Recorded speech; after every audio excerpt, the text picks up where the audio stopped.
Hi, പുതിയൊരു വീഡിയോയിലേക്ക് സ്വാഗതം. ഈ വീഡിയോ ഹയർസിനെ കുറിച്ച് തന്നെയാണ്.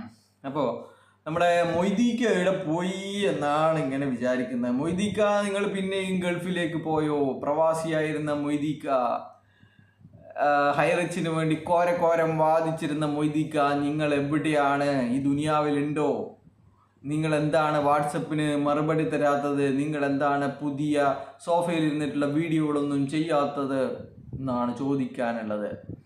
അപ്പോൾ ഈ ഇടതുപക്ഷ സർക്കാർ നിക്ഷേപകരുടെ പണം പോകരുത് എന്ന് വിചാരിച്ചിട്ട് ഇതിൻ്റെ കാര്യങ്ങളിൽ എത്രയും പെട്ടെന്ന് ചെയ്യാൻ വേണ്ടി ശ്രമിച്ചു കൊണ്ടിരിക്കുമ്പോൾ ഇടതുപക്ഷ സർക്കാരിൻ്റെ അല്ലെങ്കിൽ ഇടതുപക്ഷത്തിൻ്റെ പോഷക സംഘടനയുടെ സെക്രട്ടറിയോ പ്രസിഡന്റോ എന്തൊക്കെയോ ആയിരുന്ന മൊയ്തീക്ക പറയാണ്, നമ്മുടെ ഹൈറിച്ച് മുത്താണ്, കൽബാണ്, അത് ഹൈറിച്ച് തിരിച്ചു വരും എന്നൊക്കെ.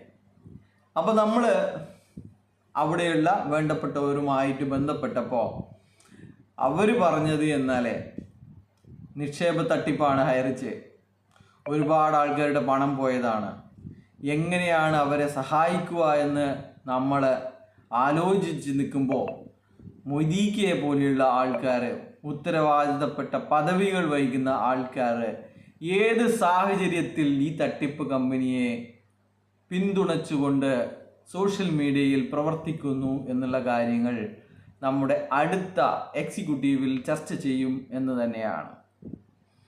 അപ്പോൾ ഇത് എത്രയും പെട്ടെന്ന് നിക്ഷേപകർക്ക് പണം തിരികെ കൊടുക്കണമെന്ന് സർക്കാർ കരുതി നടപടികളുമായിട്ട് മുന്നോട്ട് പോകുമ്പോൾ അതിൻ്റെ പോഷക സംഘടനയായ ഒരാൾ വന്ന് അതിനെ തുരങ്കം വെക്കുകയാണ്.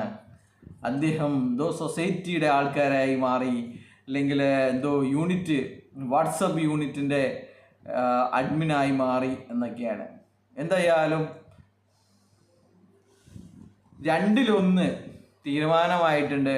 ഒന്നിക്ക് മൊയ്തീക്കക്ക് ഹൈറിച്ചിൻ്റെ കൂടെ പോകാം, അല്ലെങ്കിൽ പോഷക സംഘടനയുടെ ഭാരവാഹിത്യം ഒഴിയേണ്ടി വരും എന്നുള്ളതാണ്.